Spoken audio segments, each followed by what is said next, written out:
anybody feels like they need to move, feel free to do that now.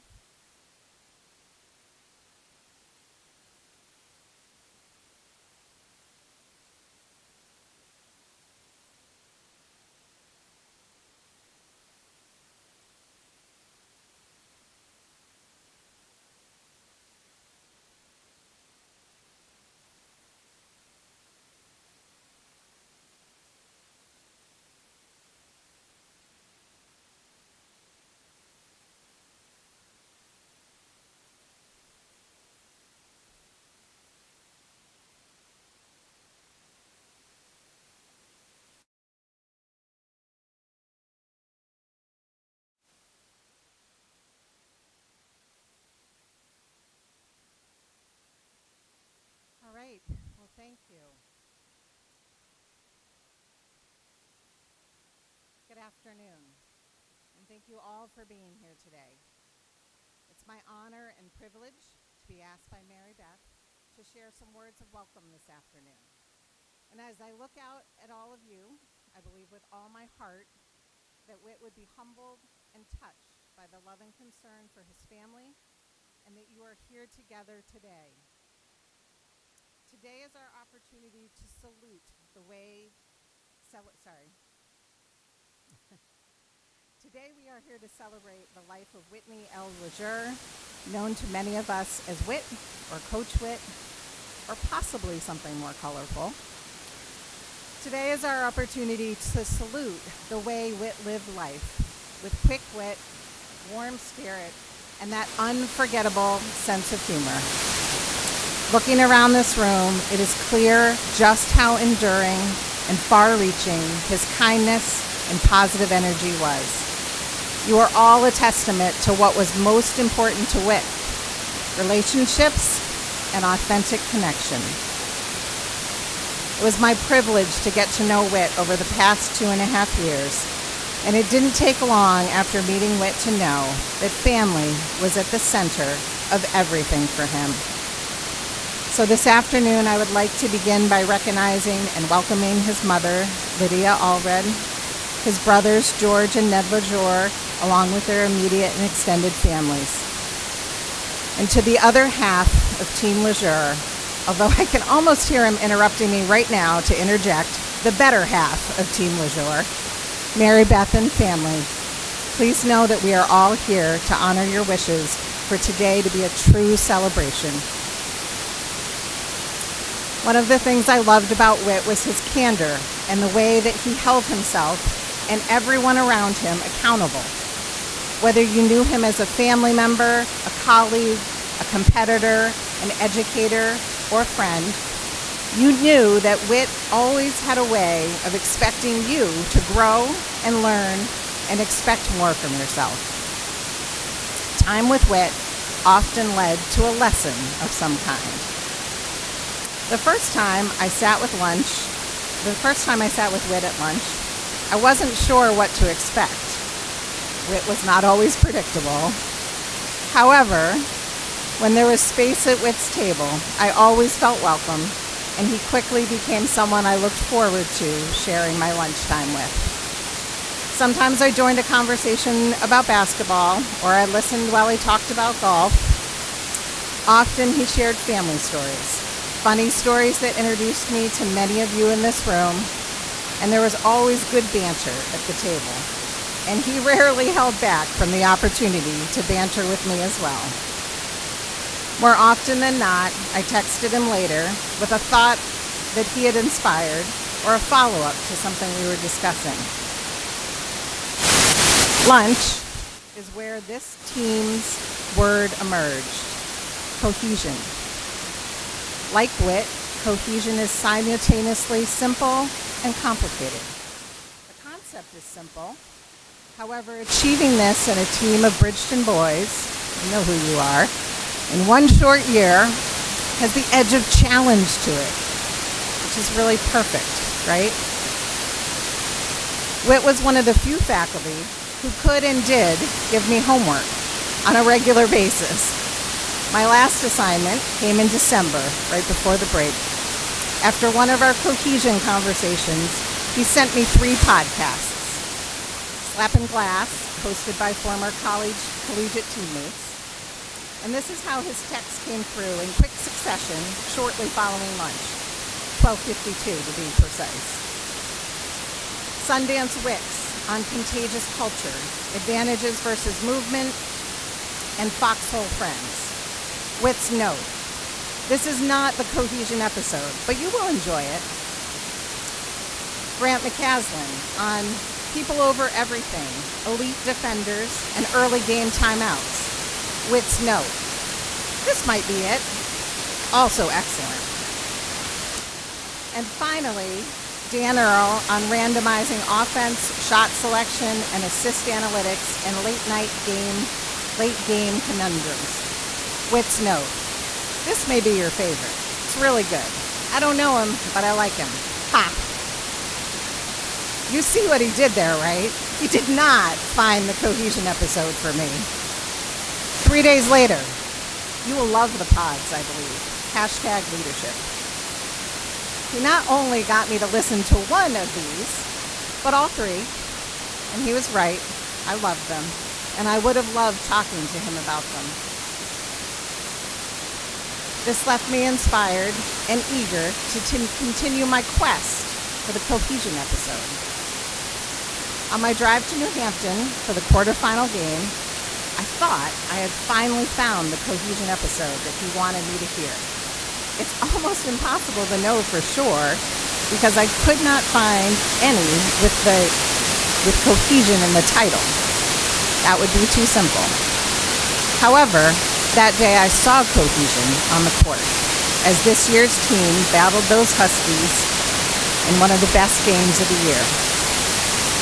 I have kept listening to the podcast. They remind me of lunch with Whit. During March Madness, as I was searching for my next episode, I don't give up that easy.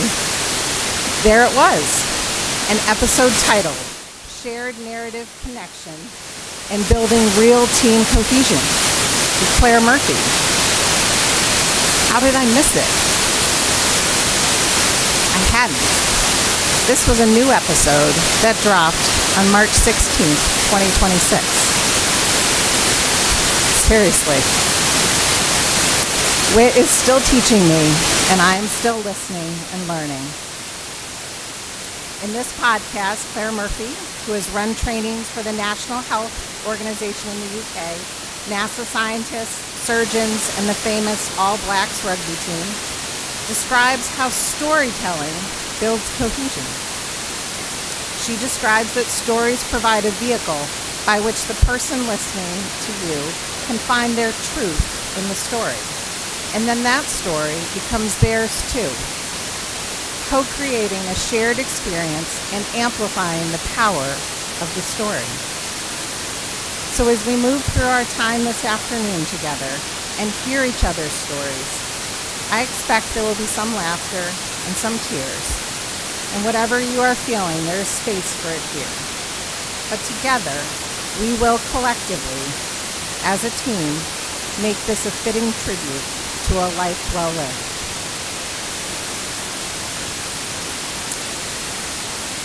I would now like to welcome Whit's longtime friend and fellow golfer, Bill Kavanaugh, to deliver the Eulogy tribute.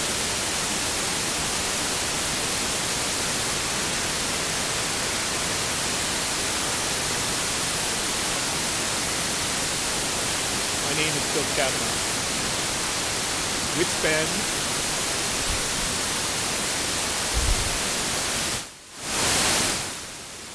my best friend for the last 25 years.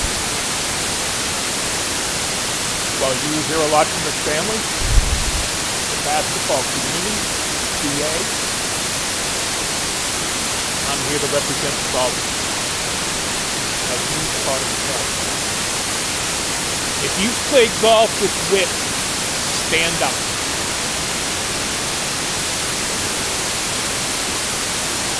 If you've lost money to Whit, hang on, stand up, keep standing. If you've lost money to Whit, raise your hand. You're not getting that money back. I was thinking about how much time I have spent with Whit over the last quarter century. I have literally spent thousands of hours on the golf course with Whit. I can still hear him once around when the things would not bounce his way go, "Oh, geez, really?" We talked about everything on the golf course. He was extremely well-read and well-podcasted. If you wanted to talk about golf or basketball or politics or real estate or race relations in the United States, Whit had an interesting take on it, and you were more informed when you started on the course when you left. The rounds went by quickly when you walked the course with Whit. You were in Whit's world. While we are heartbroken that Whit is no longer here, perhaps a better way to look at it is what we have learned from Whit.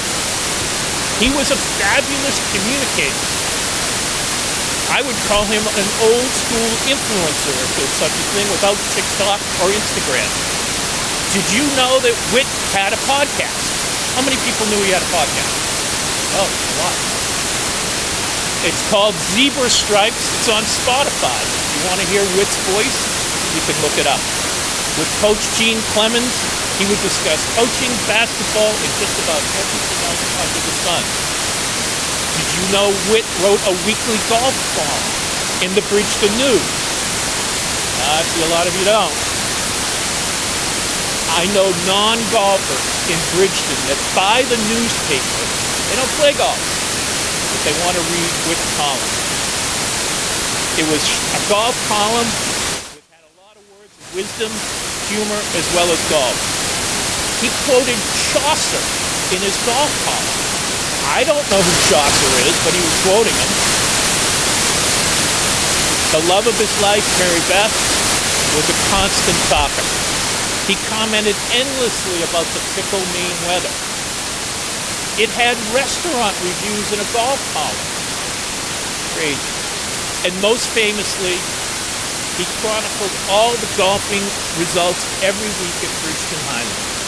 If you came in third gross in the Tuesday Scrambles, your name was in the paper and you had a nickname.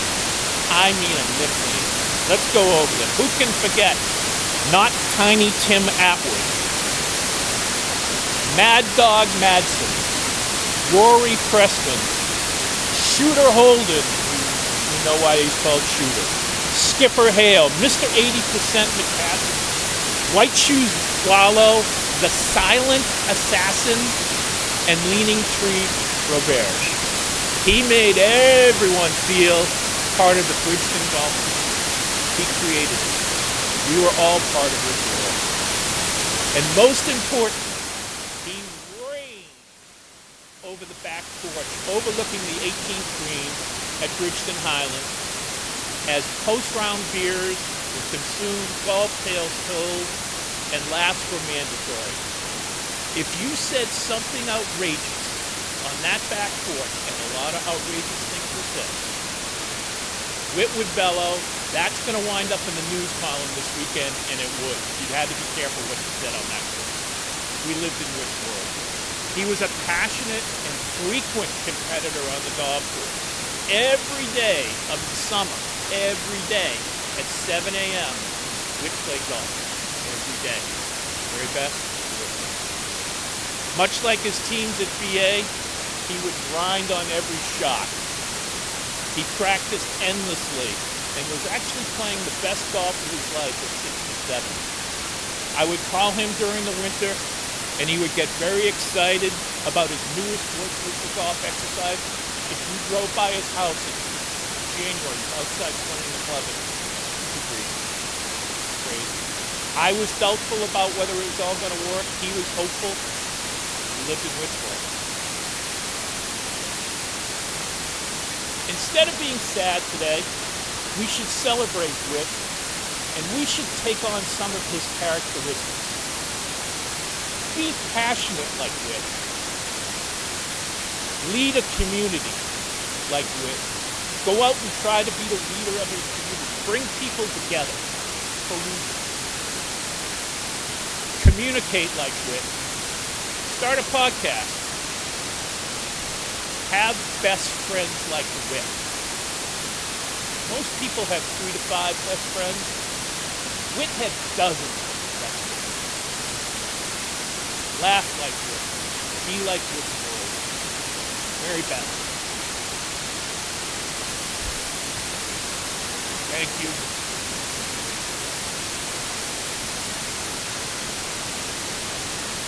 Giving you the honor to speak. As you know, this wasn't the plan. We will miss you desperately as you move to Kentucky.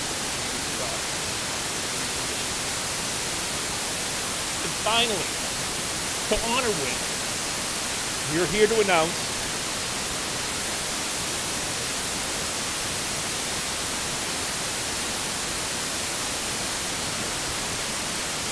that the Senior Club Championship at Richmond Highlands will be renamed the Whit Lesure Memorial Tournament.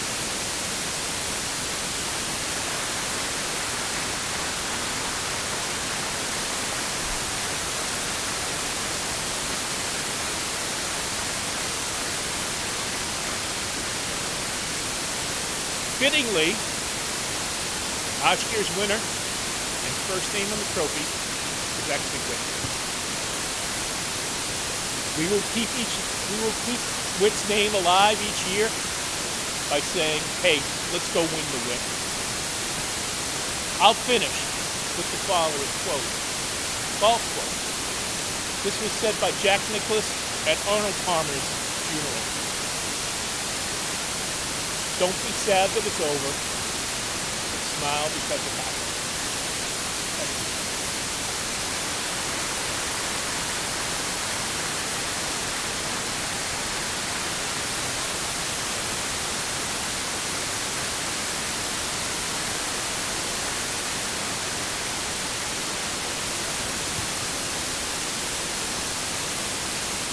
Thank you, Bill. You have started us off with both laughter and tears, and I love Whit's world. I would now like to welcome Whit's brother, George Lesure, to share a few remarks.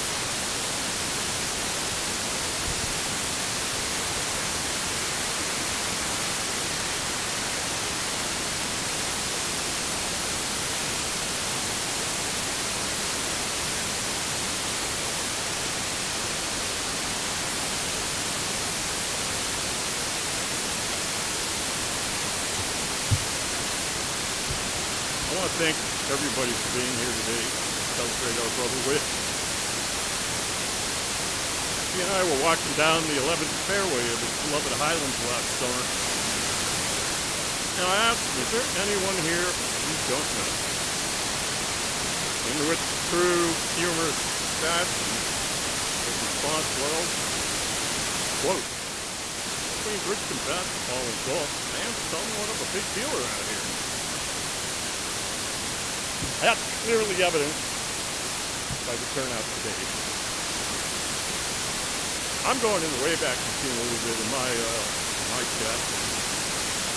Whit in my memory was, from a very early age, defined by a very healthy degree of I want it, get it, got it. A determined competitor from the get-go. If he was doing something, if we were doing something, Ned and I or the kids in the neighborhood, Whit wanted in. Did not care about age, did not care about size. Every sport and every season, it didn't matter. It was all part of life's rhythm when we grew up. Early on, he wore a cast on his leg for a while. It did not stop him from using that cast as both a weapon nor dancing in public at the bottom of our driveway to my mother's dismay. Keep an eye on your brother. We heard that more than once.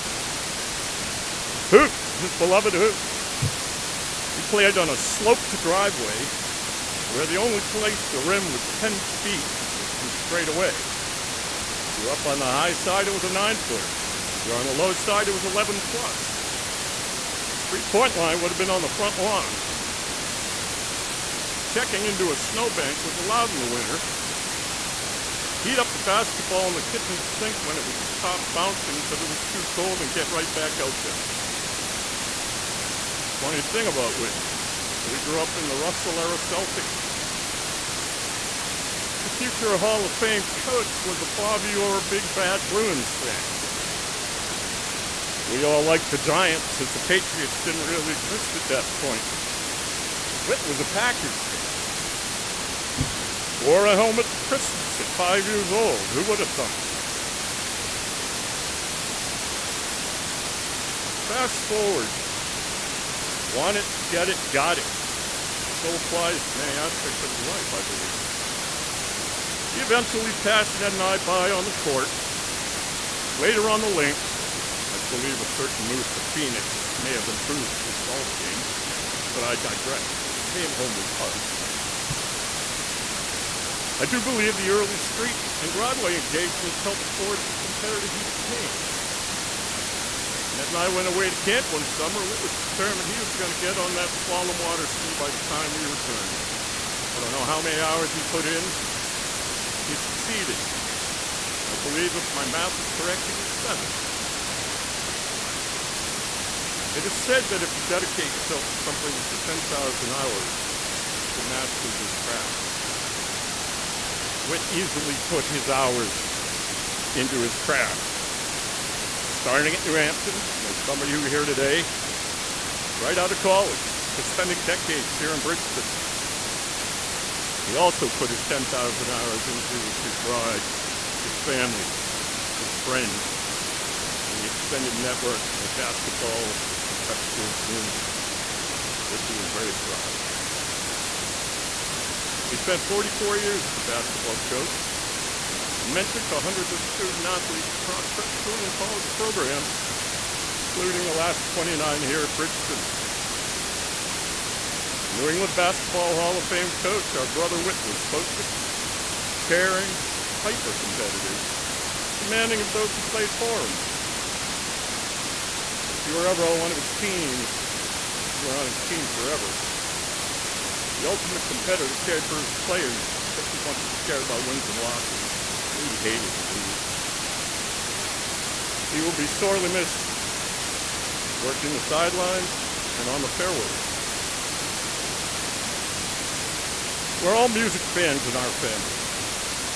Styles, the Byrds, Cindy Buffett, Grateful Dead, country, reggae, blues, bluegrass, you name it. Special memories to me will always be renditions of God Bless America on the Salt Kettle deck, usually led by Whit on July 4th surrounding fireworks. That will surely be missed.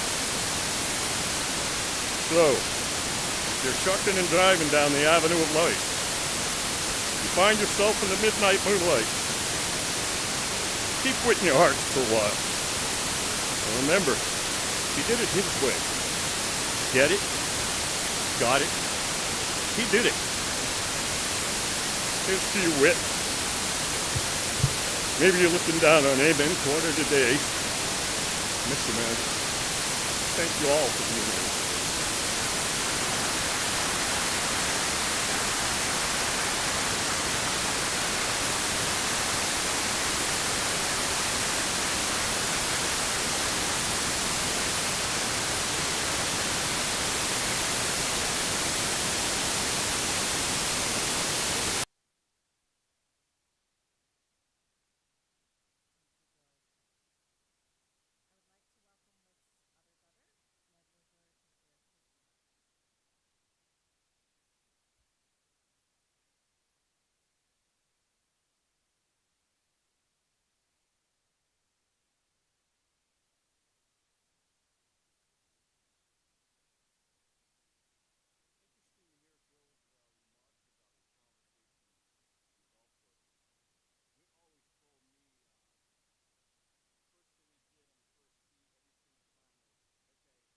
What are we going to tell the wives when we got home? Because nobody talks about anything on the golf course except golf. And then you get home, the wife goes, "What did you talk about? Golf."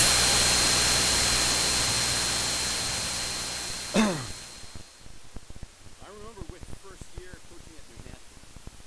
Deep in the winter, he's 23 or 4 years old, nowhere to go, nothing to do. He's probably been a couple of years into it. He called me up and he said, hey, tell me what the heck I'm doing here. His language is probably a little more colorful. And I said, you're a coach. Coach Whit. Most of us probably heard his voicemail. You know, you reached Coach Whit, Christian Basketball, Christian Academy. Our mother likes to say he knew what he wanted to do in 4th grade after seeing the great Al McGuire coaching Marquette on TV. Not sure about the 4th grade, but I don't doubt the Al McGuire influence, given their similar antics on the sidelines. Anybody who's old enough to remember Al McGuire. Just inside, the Bruno family, Pudge's family, lived in Milwaukee for a while, neighbors of the McGuires, and we were regaled by friends of playing horse in the driveway with high school age Allie McGuire. Seemed so cool to us. Impossible. But certainly by high school, Whit knew what he wanted to do. He was going to coach basketball. Basketball gave him purpose in life. As a player in high school and college, coaching younger kids in camps, summer leagues while in high school and college, organizing his own summer league teams, some of which I played on, some I played against. We played together. It was full of brotherly love. We played against each other. To Whit, it was a blood sport. When he started at New Hampton, he basically inherited just another high school team, whoever was there at the time. Great kids, great fun for him, but he had a vision. He called everyone after the first year he could think of to raise the profile of the team and the school, recruit some better players. Eventually, people like Tom Blackburn from Worcester Academy, Fletcher Arrick from Port Union gave him games, and he's on his way. His great rivalry, I don't know if he's here tonight, Jerry Quinn, his friendship and rivalry with Jerry Quinn and St. Thomas More was established, lasted some 40 years. Then some mystery man from Boston AAU with a year-round tan, wearing loafers and no socks in the winter, just back from Greece or somewhere else, sent him his first big-time player. In high school basketball, the likes of which I was not familiar with, began to be played. One day he got a call from someone introducing themselves as Bobby Knight's assistant. She said, Coach Knight would like to talk with him. Did he have a minute? He said, sure. She put him on hold and started thinking, screw this. Someone, probably someone in the room, he thought, is up to something, and hung up. A minute later, she called him back, apologizing for getting disconnected. And Coach Knight got on the phone. He wanted his son Patrick to take a PG year. They were going to tour the prep schools. Was Whit interested? Knight said, I got to be honest with you. He's got good size, good hands and skills. He'll hit the boards, but he's a wimp on defense. I think he used more colorful language than that. They hit it off. Patrick went to New Hampton. I believe they won a championship together. When we left then to New Hampton to be an assistant coach with Jim Boylan at UNH. That's when something big happened. Because if basketball gave Whit purpose, Pudge gave his life meaning. And theirs is like a Hallmark love story. When they were in 7th grade, I think it was, they went steady for a while. Whatever that meant, not sure. But I do recall him having a poster-sized picture of her on his bedroom door. Alas, the Brunos moved back to Phoenix. Whit finished high school, went off to college. Sometime while in college, a rafting trip was planned in Arizona. This is no whitewater rafting thing. This is beer-drinking drift down the Green River, was it? What was it? Salt River on inner tubes. Whit caught wind of this thing, felt he could use some getting out of upstate New York, catch a little desert heat. He came along. Now the details here aren't clear, but I'm pretty sure Pudge after that ended up flying back to Hobart at least once to see what this was all about. Not yet though. Pudge had to go and have Lee and James Whit embarked on his career. So he's at UNH when out of nowhere his phone rings. Most important phone call. It's Broom. Open with a line many of us will never forget. Whit, how do you feel about divorcing? So he had a showcase or a tournament or something to scout in Vegas coming up. Jumped off that cliff, made the call. Pudge went up from Phoenix to meet him, and the rest, as they say, is history. When the UNH staff was let go, Whit decided to move to Phoenix to see if this was indeed real or not. They got married in Phoenix, and Whit asked Pudge a question many of us will never forget. Pudge, how do you feel about moving to Maine for a year? Like George said, he went to Phoenix with a slice playing bogey golf. He came back with a sweet little draw, a 10 handicap, and Pudge.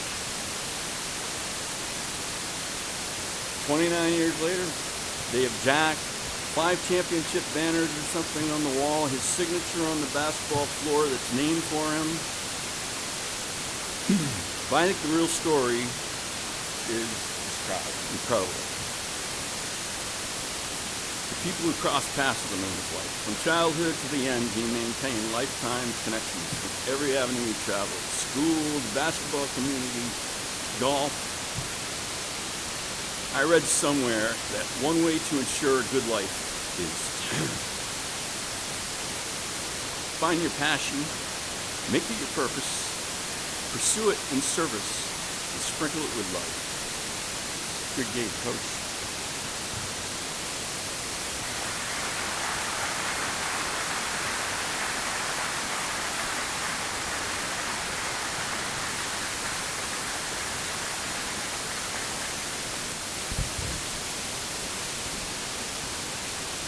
Thank you, George and Ned, for sharing more about Whit as a brother and as a person and your reflections. Whit could tell a great story, and he loved being part of an adventure.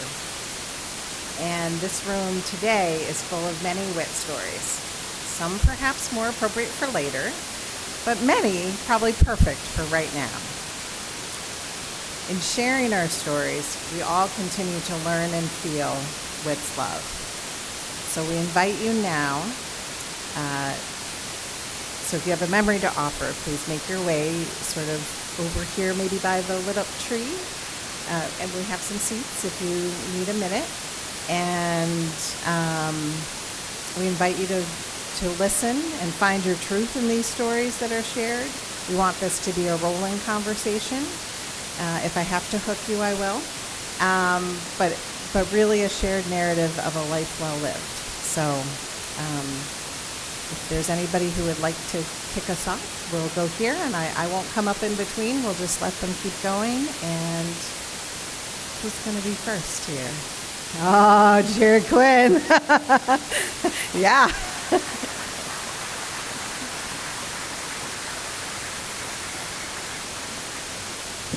Not responsible from here on out.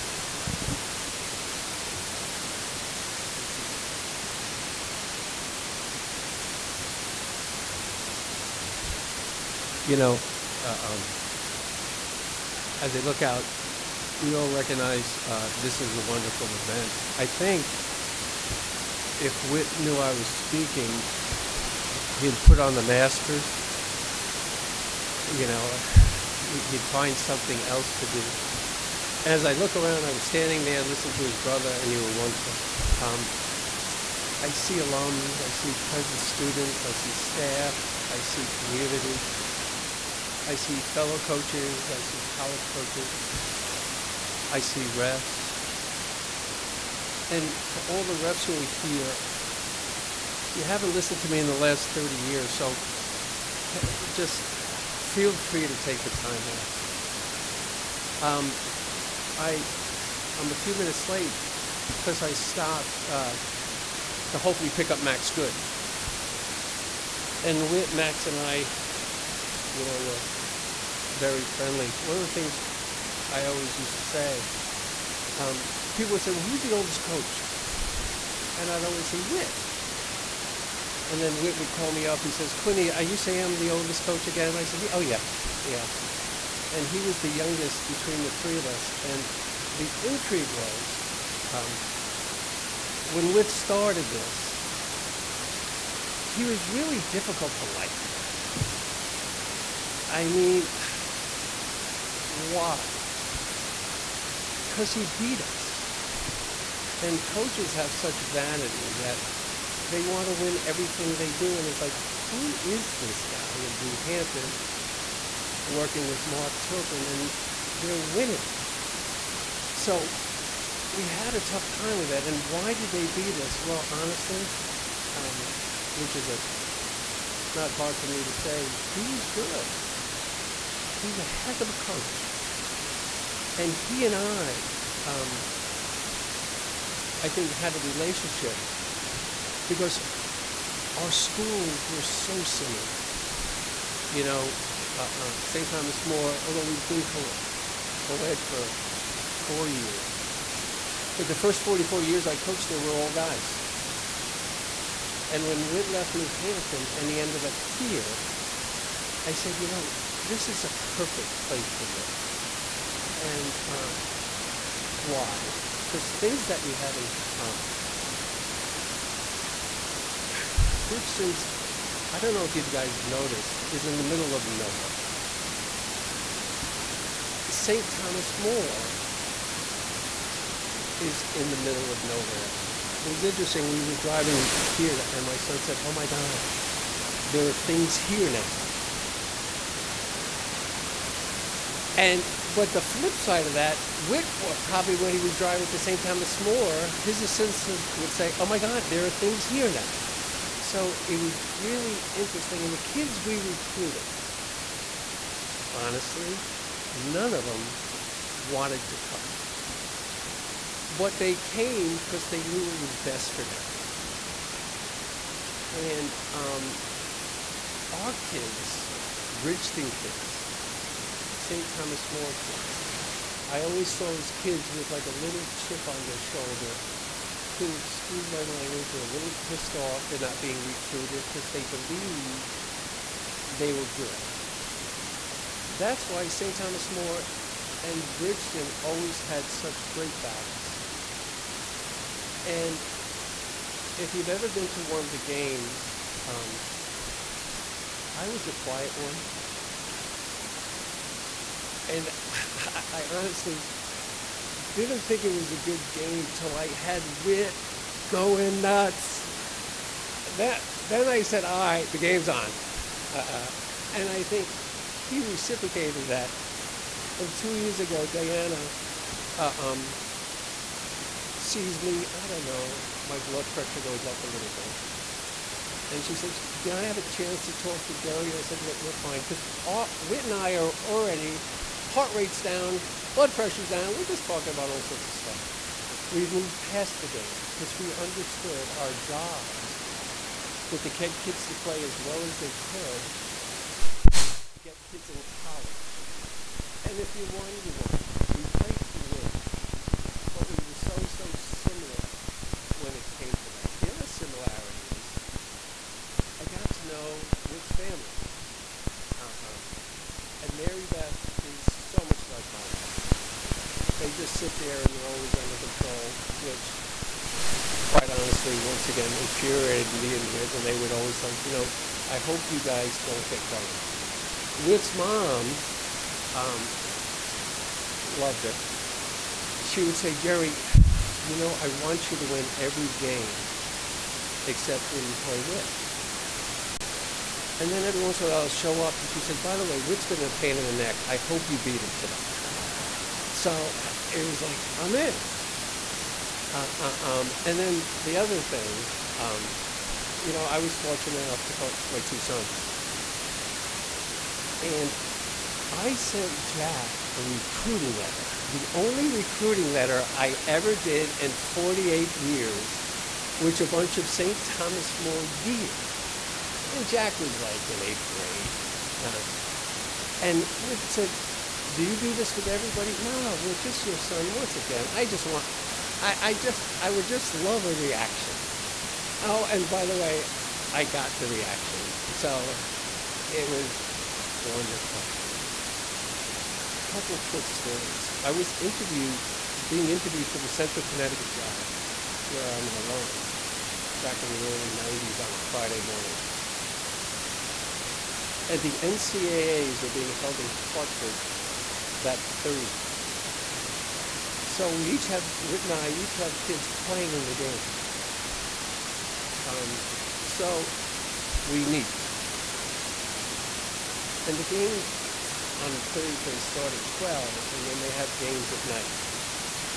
Now, I have an interview at 10 o'clock the following morning.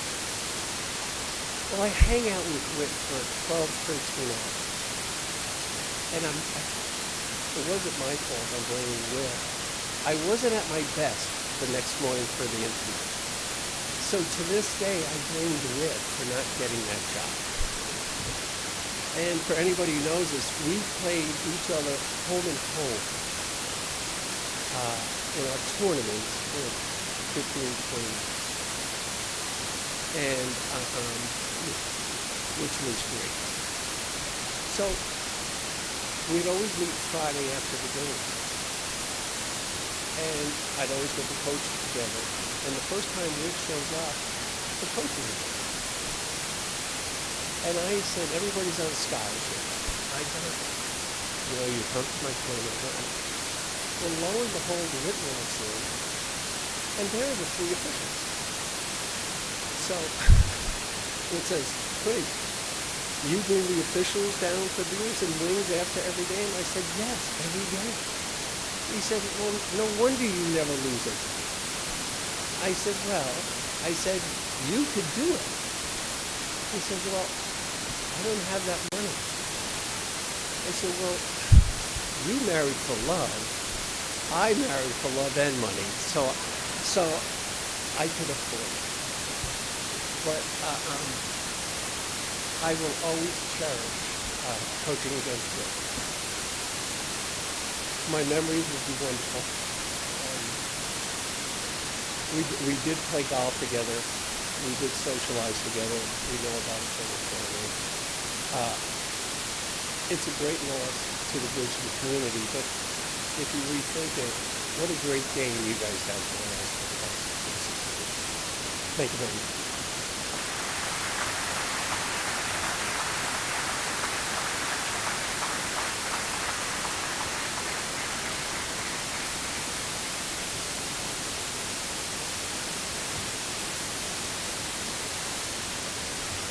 How's everybody doing?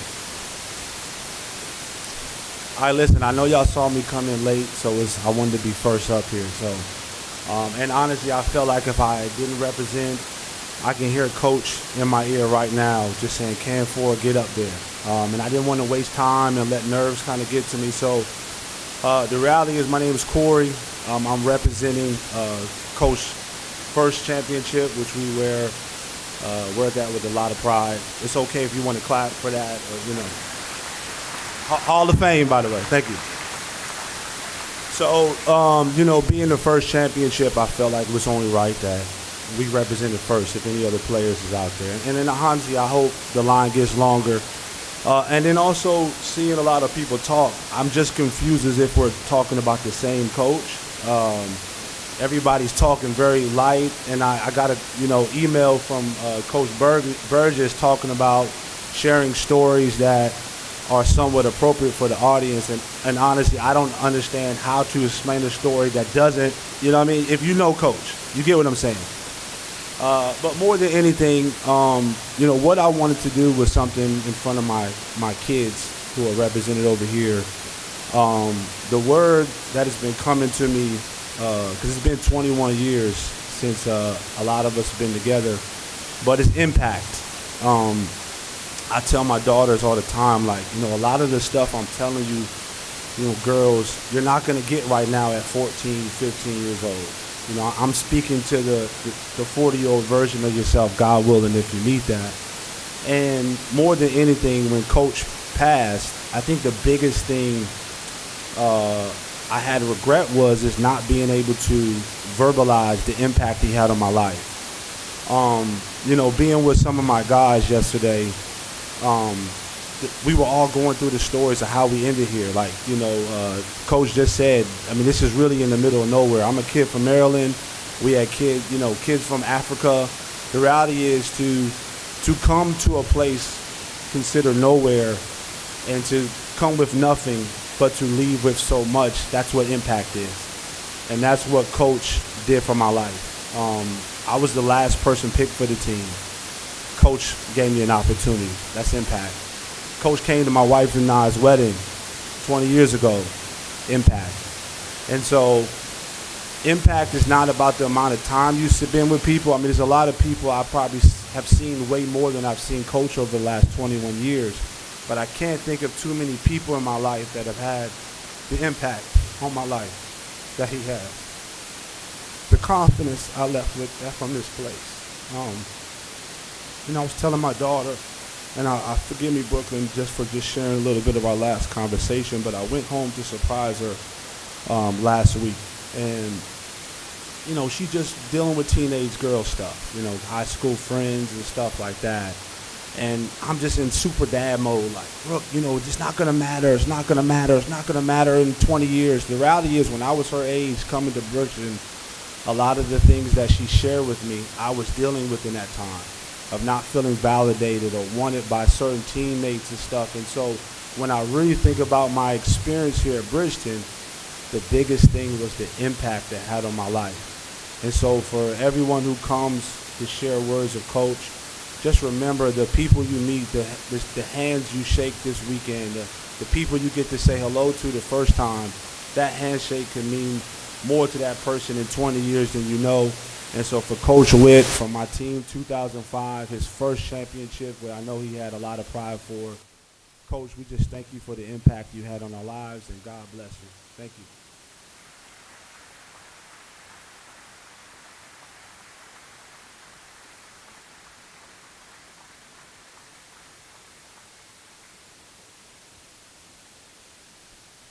Wow. Writing this, wasn't expected to be in front of so many people, so bear with me. I like to think it's not so much how many years you get, but what you do with them. Whit packed it all in. He was a father, a brother, coach, Uncle Lesure. And to some of you that might sound familiar, and to some of you, you're probably like, what is this kid saying? Let me inform you. When I first met my beautiful girlfriend, Emma, for some weird reason, we were talking about family. And I brought up how my uncle was the head coach at BA. And that night I received a text. Hey, your uncle isn't just a coach. He's a legend. My uncle? We're talking about Whit here? Okay. But I know he's born. Uncle Legend. Now fast forward to summer. I decided to bring Emma to the kettle for the 4th of July. Wow. When we arrived, without giving me a warning or telling me, hey, I'm gonna do this, she went up to Whit and said, hi, Uncle Leggy. I look at her, I look at Pudge. Pudge's face was spotless. She looked confused, like she wanted to laugh, but then I looked at Whit. He looked as happy as a kid in a candy store.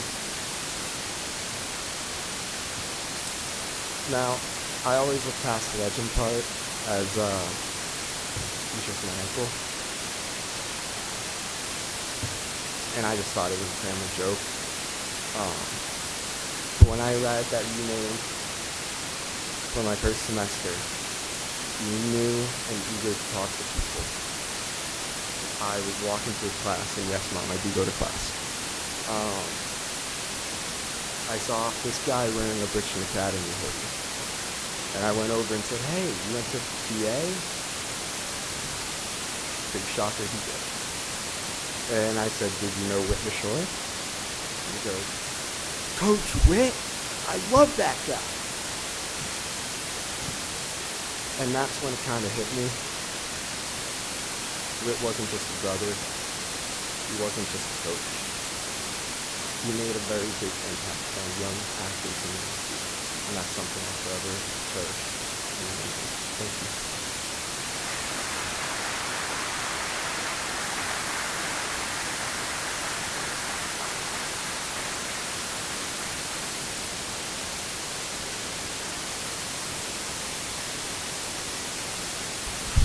Good afternoon. I met Whit in 1970. My family moved from Phoenix to Acton, Massachusetts, where I quickly struck up a friendship with his older brother Ned, and subsequently became a member of the family with mother Lydia, George. Whit was a little precocious 11-year-old, always tagging along with Ned and I, trying to soak in the wit and wisdom of a 15-year-old. And that's how the first 25 years of our relationship was. We went from annoying little brother to a friend. And then about 30 years ago, he convinced my sister to marry him, Pudge. And Whit and I were pretty close. I thought we were until last September 28th. It was a big day for everybody, a lot of people here. My daughter was being married that evening on Lake Sebago. And in the morning it was a ceremony naming the court for Whit. Whit got up, gave a very emotional, heartfelt speech, named everybody under the sun but me. I wasn't mad, wasn't pissed, miffed was maybe the right word. I was probably miffed. So I like to think without me, Whit never would have gotten the start to a Hall of Fame career. Whit graduated from college, was home for the summer looking for work. And everybody knew Whit was going to be a coach and a teacher. As George mentioned, from about 7 years old, that was his future. Everybody knew it. If you're seeking fame and fortune, you're not going to be a teacher and a basketball coach at a prep school. So Whit, I drive over the Lesure household one day, and Whit is very excited. Mark, I got a job offer from New Hampton Prep. I said, tell me about it. I was dealing with the athletic director, a guy named Lou. We talked about it. He offered me a job as a full-time teacher, head basketball coach. In the spring, I'm going to be an assistant golf coach. You know, by the way, I have to live on campus 2 weekends a month, babysitting the students. I'm like, okay, that sounds it's a lot. Because I'm a little upset and a little worried. I don't know if I got enough money. So what was the offer? $6,000. A semester? Tell me it was per semester. He goes, no, the whole year. Excuse my French. I'm like, bullshit, we can't live off that. All of a sudden, now I'm fully invested. We're not taking that offer. We are not taking that offer. I said, what's going on next? He goes, I have to call Lou tomorrow. He gave me 24 hours to think about it. I said, Whit, I gave him a few pointers. This is what you tell Louis. So the next day I come over. You all seen this program with Whit's outstretched hands. I don't think my ass left the car seat. Whit's walking out of the house like this. Louie! Louie! I'm like, what happened? He goes, he caved in. He caved in. He offered me more money. Now, I know nothing about the salary structure of a teacher or a basketball coach at a prep school. He offered him 6,000. I'm thinking, okay, maybe he came up to 10, maybe 11. I said, well, what happened? Because I talked to him, I told him what you said to tell me. He increased the salary, and I took it right on the spot. I said, really, how much did he come up? $500.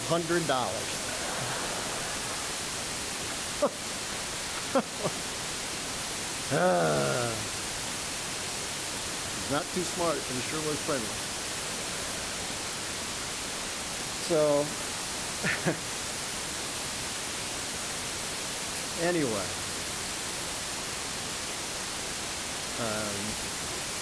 excuse me, so many members are coming through. I know Whit taught also besides basketball, and for the love of God, I hope he didn't teach contract negotiations. But this picture I'll always remember. So I think Whit would be thrilled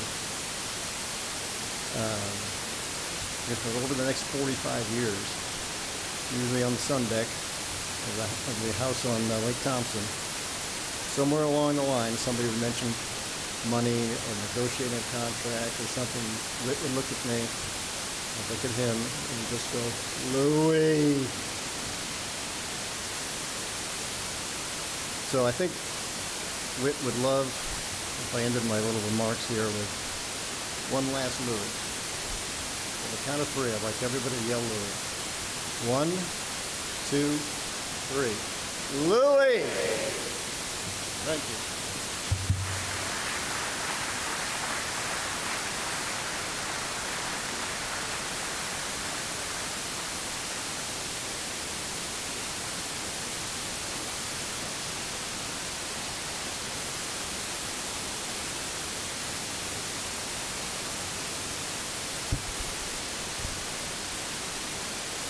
My name's Dave Hursty, and I had the pleasure of being the headmaster of VA during the Whit's championship run. It was quite an adventure. I remember the year before it started, Whitten came to me and said, how can we change the program? And we decided we would emphasize basketball. We would help Whit put together the teams he needed. And that's part of the stories that I have about Whit, how we put together those teams. But first of all, you have to understand, in those days, I would get 2 in the morning calls from Whit. 2 in the morning. He was in Fort Union somewhere in Virginia with a broken van. In those days, he drove the van. 15 kids in a 15-passenger van, plus 2 adults. I don't know how they did it. It was not legal, but he drove the van back and forth around the country for these tournaments.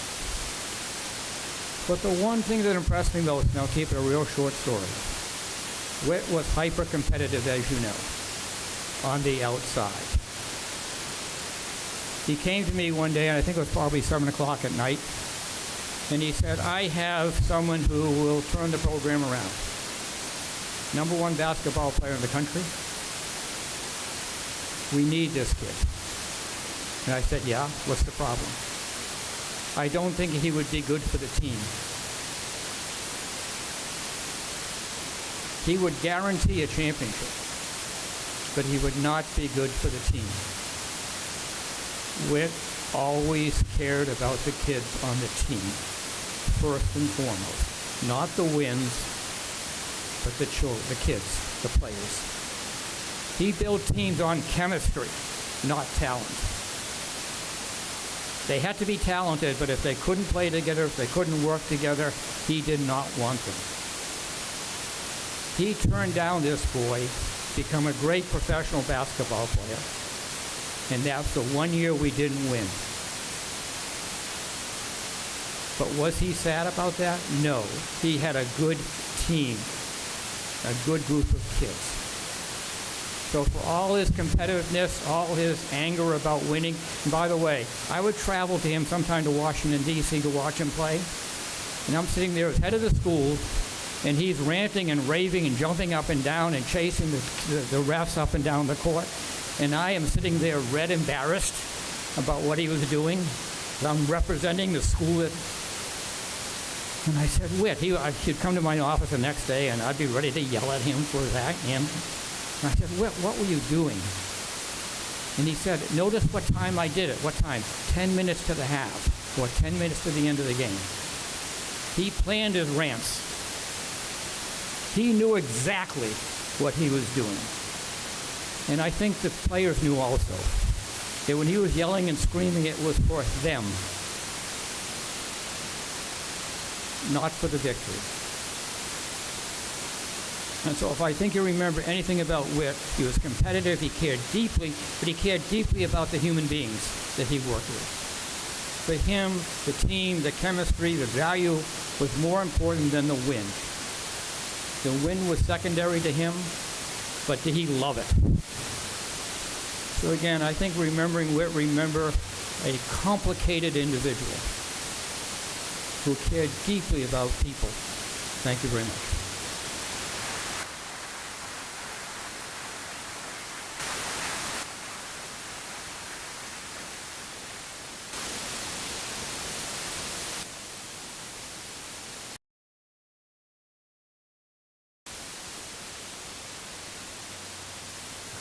Hi, my name's Brendan O'Brien, and I've known Whit since the fall of 1977, and we were in college together.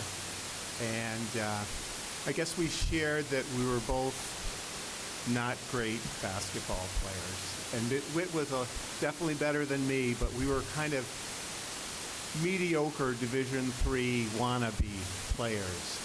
But Whit had a tremendous impact on my life, and I feel like he's here with me right now because I was a little bit like, oh, should I get up and, agree with everybody what a great guy Whit was, get up and say a few words. And I was definitely feeling a little nervous, but I feel like Whit was saying, get up there, come on, you can do it, get up there, so that's Whit was right with me there. And so, yeah, coach, I can do it. So I remember early on in that fall of 1977, again, we all thought we were NBA players, and we were not, but I played a lot with Whit, and I learned very early on was that Whit was the guy you wanted on your team. And I say that as you wanted him on your team on the court, and you want him on your team in life. And I heard the gentleman talk about impact. And I think of a friend, Whit's probably had more impact on me than any other friend I know, because he just had such an enthusiasm, such a love for life, and he really, believed in you. He thought you could do things that, you weren't sure you could, and he just spurred you on to do that. And, I also think I want to apologize to Whit here publicly for something that happened, 43 years ago. And I'll get to that. One of the things when we were not playing basketball, Whit and I teamed up we played a lot of touch football. And I realized that very early on, if I got Whit on my team to play tight end, I could look like this great quarterback, because all I had to do was just lob it up there, and Whit would box the guy out. He was so competitive, he was going to get the ball. So I was like this great quarterback throwing, lobbing passes that Whit would definitely catch. But one time he came to Schenectady, New York to visit me, and we had some of my friends, and we were playing touch football. And somehow I couldn't finagle it so that Whit was on my team. And so I'm playing against Whit, and now I'm covering Whit. And my friend threw the pass, other guy from Schenectady threw the pass, and I stepped in, and I was definitely going to get that interception and go for a touchdown. But I kind of missed it. And Whit caught it, started to run the other way, and all I could do was I whipped my leg around and I just caught Whit, and it just looked like one of those cartoons. Our ankles locked, and Whit, all 6'4" of him, or 6'5" of him, came crashing down on the AstroTurf on a hot summer day at Union College, and he had a big strawberry on his shoulder, and he got up like, I'm going to tear you apart. So I did a fake macho thing like, yeah, what are you going to do about it? And he just kind of looked, and he just kind of, just kind of like, that was cheap. But he didn't do anything, and that was the way he was a competitor, but he was never mean. He was such a gentle soul. There was such a dichotomy there between his aggressiveness and his gentleness, and he was always there, and he was, just a friend for life, and he was the greatest teammate anybody can think of, and I'm just thankful for the fact that he was in my life for the period of time that he was. I wish we had him longer. I wish I had seen him more over the course of the last 15, 20 years, but as it was said, we're sorry for his loss, but we're thankful for all the time that we had with him. So thanks, Whit, and thank you, everybody else.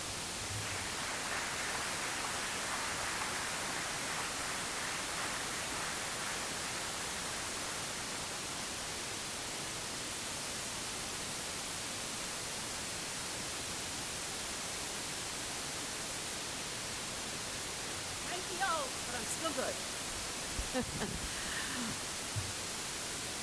My name is Milagros Katz. I'm the better half of Bob Katz, who was the school counselor here for many, many years. I was the librarian here for many, many years. And I am so happy to be here right now. And just looking at all these young men who's come for Whit's memorial, I am thankful that all of you are getting to say great things about Whit and everyone else. But I am going to share with you one memory that Whit and I shared every single day, because he would be in the library, in the back office, and I told him, you cut an office up there, go up there. But every single day we talked, and we said this: God grant me the serenity to accept the things I cannot change, and the courage to change the things I can, and the wisdom to know the difference. Every single day, he and I shared that. So that's my thing that I have. Of course, I have tons of memories. The time he wore this shirt. We all have memories of Whit. But mi hermano, I will miss you. I will love you. And I'm always going to remember you, mi hermano. Thank you.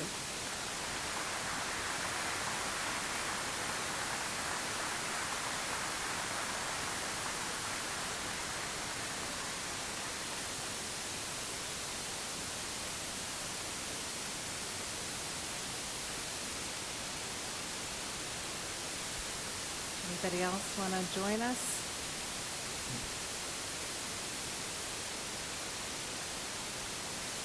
Well, the story you didn't tell, make sure you tell it later this afternoon.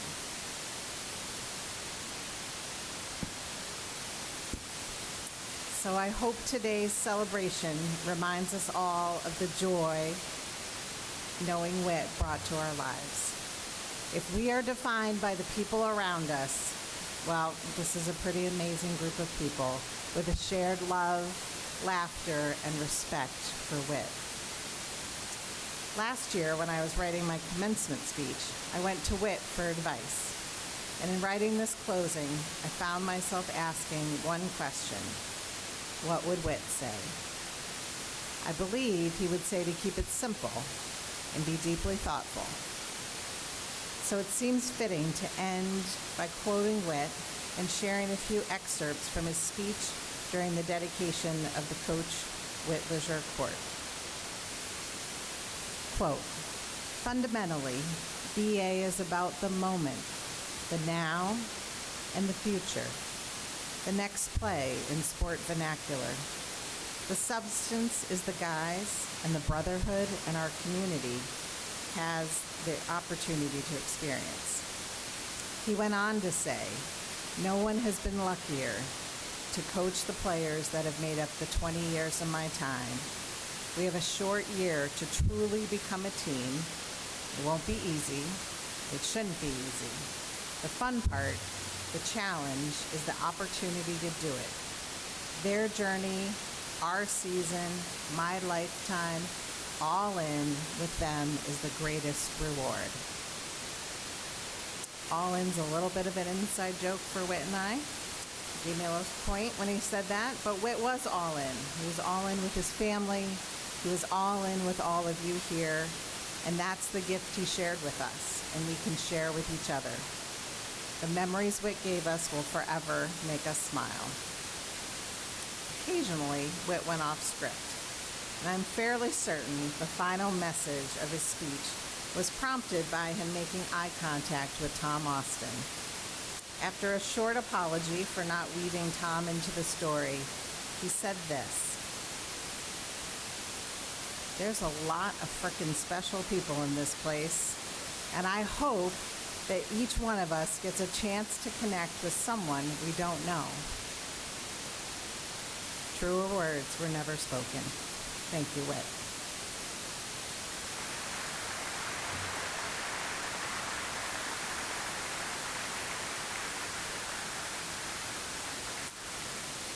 As we conclude, the family wants you all to know that you're welcome to join them at the Highlands, as Whit called it.